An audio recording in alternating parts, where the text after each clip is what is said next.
Greetings fellow members of the Esoteric Order of Gamers. Today something very exciting, the new starter set for Wild West Exodus. It's called Showdown at Retribution, and this is of course from my friends at Warcradle Studios. Thank you very much Warcradle for sending me this. It looks fantastic. I've been looking forward to getting into Wild West Exodus. It's been around for a while and I've heard very good things about it. Of course it's set in the same world as Dystopian Wars, which you've seen a lot of on my channel. It's this weird war, Victoriana. I'll tell you all about it as we unbox it and look at it. Now just before we do that, I want to just say a few things. Just bear with me for a second. The Esoteric Order of Gamers has been going for almost 10 years. Next year it'll be my 10th year anniversary. I'm really excited about that. Now I just want to say, if you have a chance and you haven't subscribed yet, please hit the subscription button and hit all notifications. It's a little bell icon, and that means you'll know whenever I do a new video, you'll hear about it. But also building up my numbers is really helpful for me, so I can increase my profile and do more stuff for you. Also, I have a Twitter channel which I'm on a lot. I'm always on Twitter, so please do follow me on Twitter. The Facebook page gets all the updates as well. I post on that, so please go follow that. Also, there is the website, orderofgamers.com. Everything that I do gets posted on the website, and you can find a record of everything that I've done in almost 10 years worth of creating gaming content. There is, of course, and I mention it every time, my rules summaries there, which I'm quite well known for because I've done almost 400 of them. Wow! And of course there'll be one for Wild West Exodus. So go to the website and check it out if you haven't been there already, because it's a great place to keep track of what the Esoteric Order of Gamers is doing. There's one more thing. I'm getting to this very soon, I promise. The only thing that's not fun about running the Esoteric Order of Gamers is asking for money, but I have to do it because I do have expenses, and also I would just absolutely love to have more time to make more gaming content for you, to make more rules summaries and more videos. However, like everyone else, I've got to work for a living. It'd be fantastic if I could devote some of that time exclusively to the EOG. But for that, I need a lot more support. Now, I do have a Patreon channel, and there are some wonderful people there giving me money to keep me doing what I do. So if you enjoy my videos, if you use my rules summaries, can I just ask you to please consider going over to patreon.com Esoteric Order and signing up. You can sign up for as little or as much as you like, but everyone gets access to the exclusive Esoteric Order of Gamers Discord community, which is a fantastic place. It's really growing and everyone's really nice there. You also get an official certificate, and there are exclusive Patreon-only videos. So go and check it out. It's the way to ensure that the Esoteric Order of Gamers is going to last into the future and grow and bring you more cool stuff. That's enough of that. Thank you very much for listening. Let's get on to Wild West Exodus. Okay then, settle back, relax, and let's have a look at Wild West Exodus Showdown at Retribution, the two-player starter set. And this comes in one of our sort of standard Warcradle boxes, which is the outer slipcover and the black box inside. Now, Wild West Exodus has been around for quite a while now, probably about 9 years or so, but with a different publisher originally. It's now produced by Warcradle. This is their brand new version of the rules, and this is all part of Wild West Exodus and Dystopian Wars all coming together in the same universe. We've got the same factions here, the Union and the Enlightened that you'll recognise from Dystopian Wars, and the same kind of format to things like cards and the books and all the rest of it. But of course this is a Weird West kind of setting.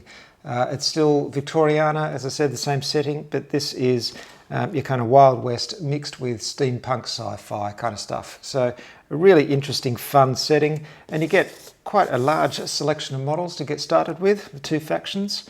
And it's funny, I mean, one thing I would suggest to Warcradle, and I don't know why they don't do this, is show these painted on the back. I mean, I think better photos or a better display of them on here with them all painted up would look fantastic.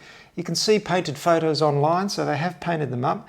It would just show them off better, I think. And there may be something that tells you about the game, though I don't know if that's necessary these days. People usually know what they're after. They're not taking this off the shelf in a shop or something like that usually. They're usually researching it online and then going and getting it. But certainly showing off the miniatures would be great, because they're beautiful miniatures and they'll look even better if they're painted. With a disclaimer, of course, saying that you don't get them painted in the box. Anyway, you get all this stuff. Let's have a look inside and have a look at the components. It looks like a nice full box full of wargaming goodness. So here we go. Now I've got a rule book. As you can see, it's the same format as the Dystopian Wars rulebook, which is a nice small A5, easy to keep in your hand kind of rulebook. Of course, you won't need this rulebook because I'll be doing a rules summary and reference, which will give you all the rules on just a few sheets. But when you first open the game, of course, you want to read all this through and go through it. Now, I haven't checked out all the rules yet, so I don't know exactly how the game plays, but in future videos we'll be going through that. And eventually, of course, I'll do a battle report to show you how fun this game can be. I'm hoping it's going to be a lot of fun. It's certainly got a really good reputation. Wild West Exodus has been around for a while, and a lot of people say it's a lot of fun. Now, there's a lot of background material here. Once we get past the scenarios, everything here is background material. So heaps of reading and heaps of detail about the whole setting and the different factions and everything. Lots of interesting stuff. So the rules themselves, usual length for tabletop wargaming rules. There you go. Here's a little booklet about the campaign, little prelude info there, and you can go through these particular games to introduce yourself to the rules. As you can see, scenario 1 covers movement and actions, then shooting, you know, close combat, fortune. I don't really bother with these kind of scenarios. I figure that someone who is going to purchase this game already knows about tabletop war games and really won't be bothered with this. They'll learn the rules and they'll just play a full game. I find that tabletop miniatures scenarios that introduce rules just aren't quite as satisfying as playing the whole thing. Of course, it's up to you. You can play them if you want to, but you get to scenario 5 before you're covering the full game. So I don't know how useful that is, really. Some nice artwork there. That's the cover. You've got a quick start guide, and this helps you put them together. So we've got assembly instructions for every model that's supplied in the game. Nice clear assembly instructions, that's good to see. Now, as usual, in the same way as for Dystopian Wars, you'll find, well, you've got unit cards here, but it's always best to check the website. There's a Wild West Exodus website. I'll put a link to it in the show notes. And there you can make sure you get the latest versions of these. Nice to have them here in the book, but you never know. By the time you get this in your hands, they may have made some additions or changes. So they're always going to have the most up-to-date version on the website. So I wouldn't necessarily trust these ones. You want to go check that. And you can get information about all the faction lists and unit cards there as well. Same thing as for Dystopian Wars. Some condition tokens, and you can see they've standardized these across Dystopian Wars and Wild West Exodus. I'm going to just call it WWX from now on. Is that all right? Just makes it easier. WWX. 2 sheets of those. Then you get 2 decks. Well, there's actually 4 decks. Well, let me explain. Action and adventure card decks. So you get 2 of these, and if you open one up, you see...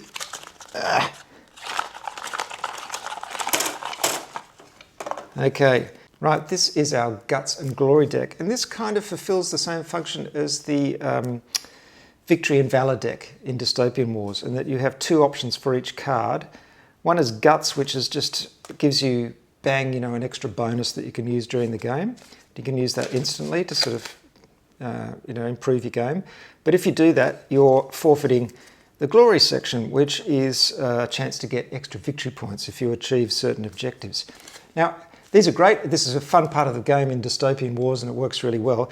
I've only got one graphic design thing. I would love to see these cards the same way up, face up, because this idea of turning them like this, while it seems in theory a really good idea, is kind of annoying during the game, because you've got your hand of cards and you're always turning them over to read the other side, and it just seems completely unnecessary.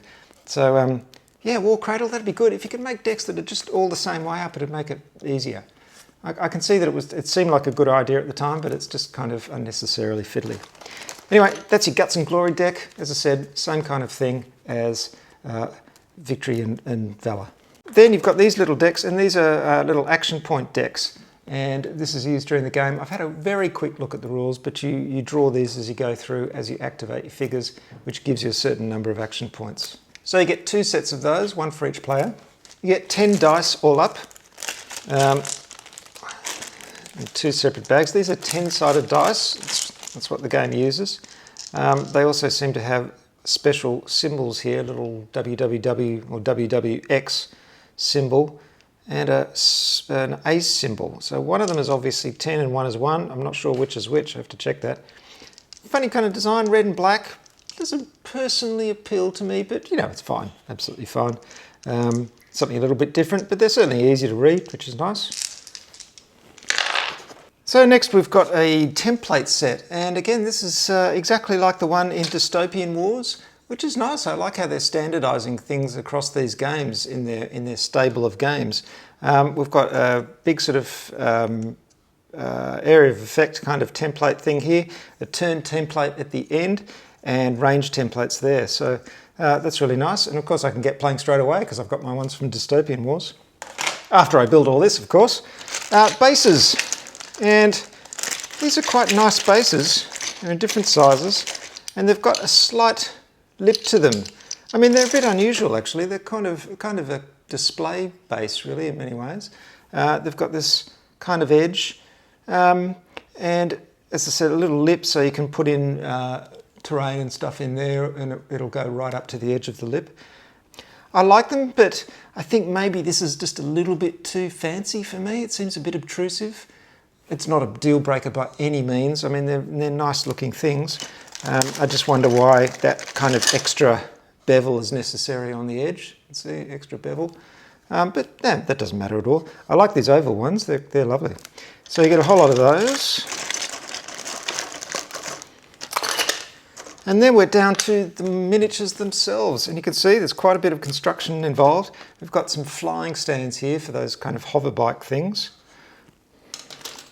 And what do we got here? 1, 2, 3, 4, 5, 6, 7, 8 sprues in the box. So lots going on here. And you know, I could give you close-ups of all these sprues, but who cares? What you want to do is see me put them together and see what the final miniatures look like. They look nice, the plastic's high quality, detail is lovely. You can see they're really high quality miniatures. And it should be a lot of fun putting these together and painting them. And quite a generous amount of stuff in the starter set. That was another thing I liked about Dystopian Wars, is that after one starter set you had 2 really impressive forces, and I think you've got quite a lot here to play with as well. So though I don't know the points cost or whatever for a standard game or how much you get in here, but it looks like quite a lot. But you know, some fiddly work. We've got legs and arms and torsos and everything, so there might be a lot of choice in posing those, things like that. I'm going to start getting onto it. So stick with me and we will go on to the next step, which is putting these miniatures together.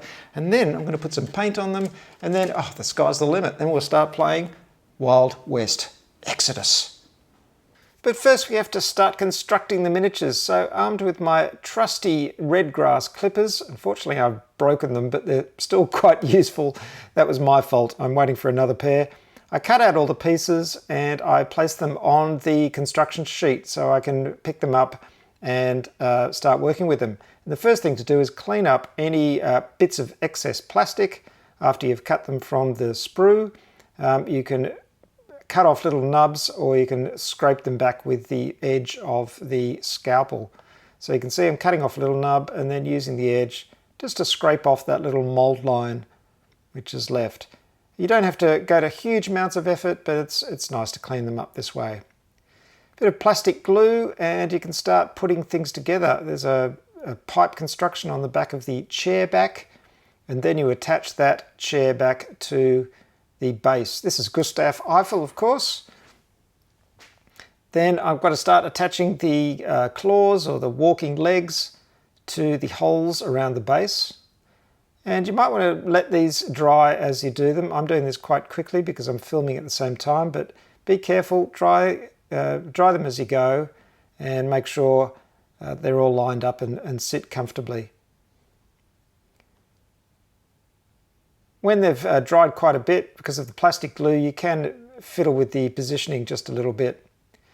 There are 2 control levers that just pop inside the cabin there of the seat. Like so. Then you get Gustav himself, his torso, pop his head on the top, and then attach his 2 arms.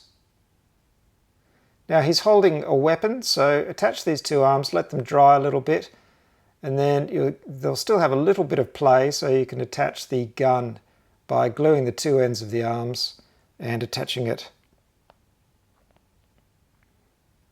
Then glue the bottom of the torso and attach it to your carriage, your walking chair. And there he is. Beautiful figure. Love that one.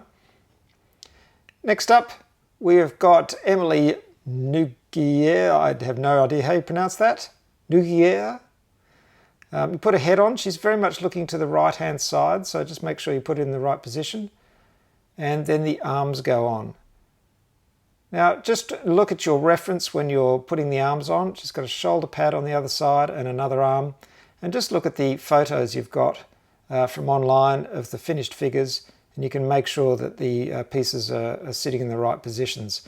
There are little nubs and things that allow you to attach them in the right place, but they're very, very small, so you can very easily get things pointing in the wrong direction. Put her on a base. Then we've got smash and grab.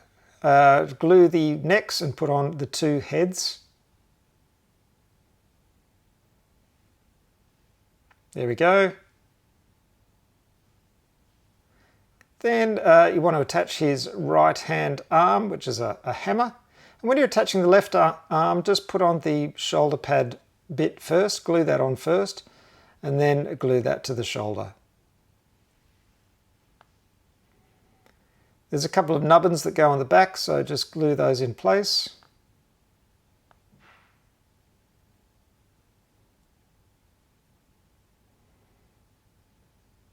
There we go, there's his torso. Now you want to put his two legs on. Again, make sure to just use the reference material to make sure you're putting the legs in the right place. It's usually pretty obvious where they should go. Then get yourself one of these large round bases and glue him to that. Next up, Nikola Tesla. And this is a little bit tricky because we've got all that arcing electricity around him. First put the backpack piece on the torso. Then attach his head. There we go. Now we want to put his arms on. And remember, when you're putting on the arms, to line up the little attachments that are part of his power suit that attach to the backpack. Make sure that's all lined up properly. Then you put on his other arm. And there's his torso and arms. He's also got some big shoulder pads. So just pop some glue on the shoulder area and they should fit quite nicely there on the shoulders.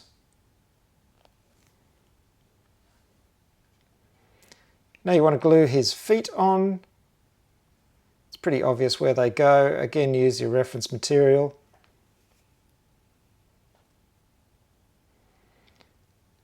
Now you want to let that dry. After you've done that, put a couple of dabs. There's two tiny little holes on his hand.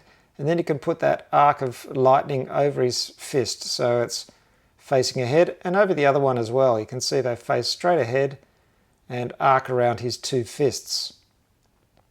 Now take these two long arcs of lightning and stick them together.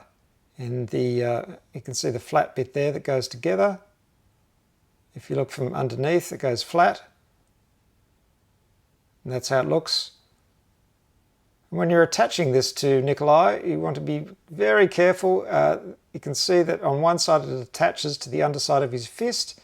The other side, that little flat bit there attaches around his knee area. There is no actual hole or anything there, but you just want to sort of get it in the right position. Look at the photos. So glue that bit of arcing lightning. Attach it in the right places and just hold it for a while until it dries. You can nudge it into the right spot, of course, after it's half dried. And there he is. Now that holds him all up, so make sure that's dry and secure. Attach it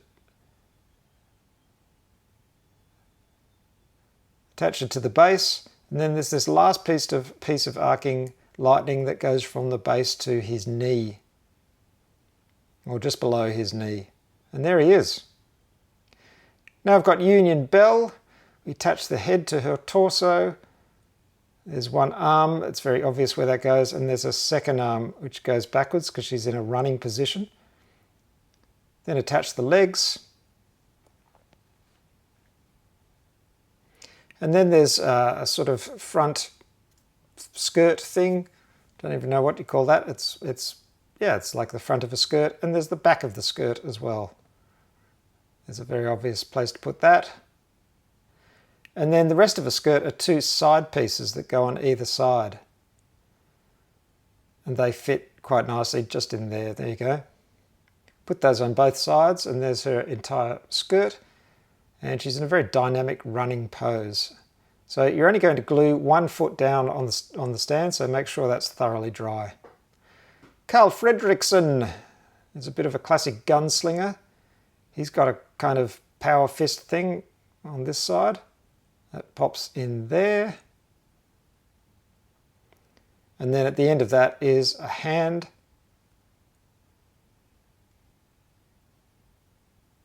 There we go, that fits on the end. Then pop his head on. It's always, you can tell where the head goes, it just fits in the right position. Then put his other arm on, that's the one that's pointing out with his gun. There he is. Now you want to attach the two parts of his legs together. And then attach those to his torso. When that's dry, get his skirt thing and glue that to the back. And then above that, glue his backpack.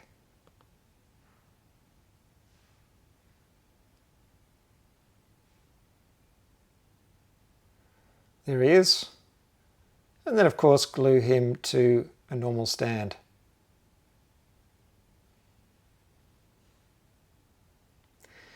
Now it's time to get into the mono calves and strider calves. Now I'm setting these up just like as it's given in the starter set, so I'm going to do 1 mono calf and 2 strider calves. This is the mono calf, these two large bits go together, a torso sits in there, and then a head sits in the torso. There's 3 different heads to choose from, so you might as well use them all for your 3 calves.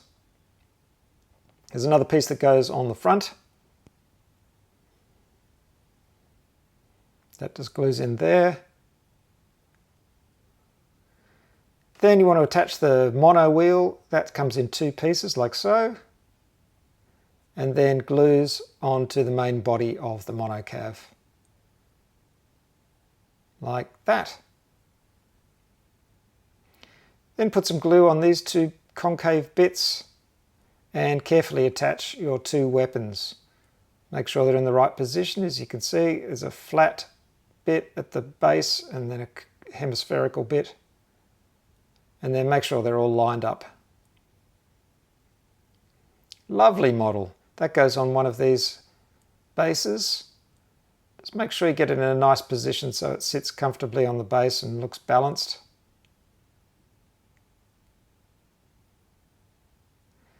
Now when you're doing the strider calf, it's the same basic body except this front bit is a little bit different. And then you're going to attach these spider-like legs to the same place that you attached the weapons on the mono calf. And they go in this pattern. You have 4 of those, and then there are 2 grabber arms at the front that attach to these spots. Well, they're not really grabber arms, are they? They're kind of swords, really. Yeah, nasty. And that goes on one of these large bases. You can super glue that on or use plastic glue. Now the Tesla bots, and there are 3 different ways of building the Tesla bots, and for each way you can do them in this ranged configuration or this melee configuration. So I'll start with the melee configuration, which is the shield and baton, and just put the legs on. So there's 3 different combinations of legs with slightly different stances. And when you put the legs on, put them on a base and just adjust them so you're happy with the way the bot is standing. You'll see one is striding forward, one is standing straight up. There's a few variations there. Once that's thoroughly dry, you can put the arms on. And these are quite adjustable. There are tiny little bits that they can go into to sit in particular positions, but really you can move them around quite easy because the keys are so tiny. You can put them into any positions you want, really. They have little shoulder pads as well, so pop those shoulder pads on. Just check the photos for the exact configuration of how you put those shoulder pads on. They have a lip which is at the bottom, not at the top of the pad. And then glue this disc onto his back. The final thing to do is to attach his shield, and that attaches to his left arm. In one of the other configurations, he's got them swapped around the other way, so the shield will be on the right arm. And of course there's a range variant which uses guns. Now we're getting into the cavalry. So the Iron Eagle, we've got a sub-assembly here which is, well, the construct cavalry I should say, and the Iron Eagle. They both have the same sub-assembly which is made of these two main pieces, and then you put these engines on the back. Then you attach a back piece and a seat. And this is the same construction for both different types of cavalry. We'll have two of each, two construct cavalry and two Iron Eagle. There's also a front grille.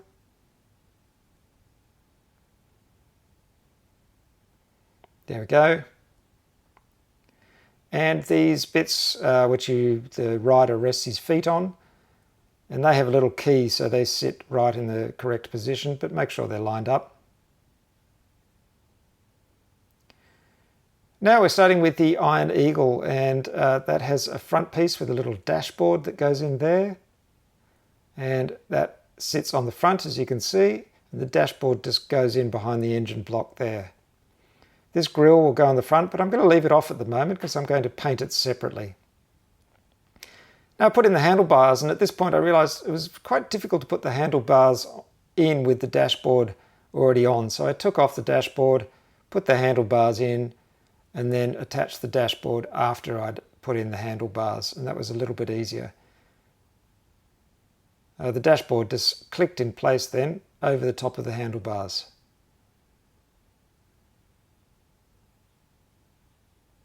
A little bit tricky, but just pop it in there. You could probably do it and then attach the dashboard first, but it all clicks together quite nicely. There we go. This guy's got a robotic rider, so put in the torso and then attach the back. You can attach the back before attaching the torso if you wish. It sits in a particular position on the seat. There's a little key that fits it there. And then glue on the shoulder socket and on the hands and put the arms in position. Do that on the other side, of course. And then you'll be doing the same with the legs. Oh, let's put the head on first. Hold on. Little head. And then the legs. So go from the hip joint to where the feet rest and pop the legs in. And there you have it. Looks fantastic. Spectacular model, that. Of course, there are shoulder pads as well, so pop on those shoulder pads as well. Now, these are the other pieces that make up the Iron Eagle, and I'm going to make up these separately and then paint them separately and put them all together in the end. But first I'll put these weapons on the armor plating. This piece goes on the back. I won't attach it yet because I want to be able to paint the rider. That'll sit on the front. There's some little keys there that fit so it goes in the right spot like that. And then you get the armor plating and they attach those bits there attached to that bit there, and then you have the front armor plating. But as I said, I'll leave that till it's all painted. For the construct cavalry, it's a little bit simpler. You just get the front grille and attach the weapons to either side like that. Make sure they're lined up. There's little bits that go on the end of the guns because they're like Gatling guns. There you have it. That's what it looks like. And like before, attach the handlebars. They only fit in a particular angle. And then get your dashboard, which as you can see is a different design of dashboard, and fit that on the front. Like so. A little bit of glue and attach that little dashboard thing. Then you get your 2 legs, stick those together. I'd already glued these and I just pulled it apart to show you, so that's why they're sticking together. Put on the torso and the 2 arms, like that.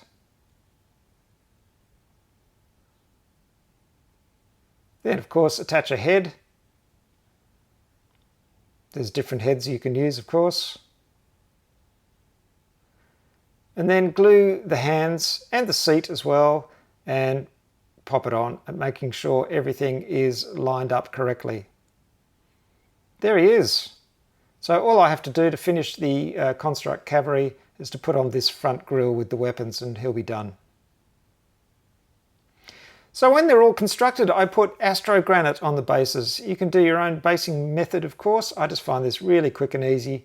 Just ladle on that astro granite with an old brush and make sure it's covering it nicely. Wipe any excess off the lip of the base.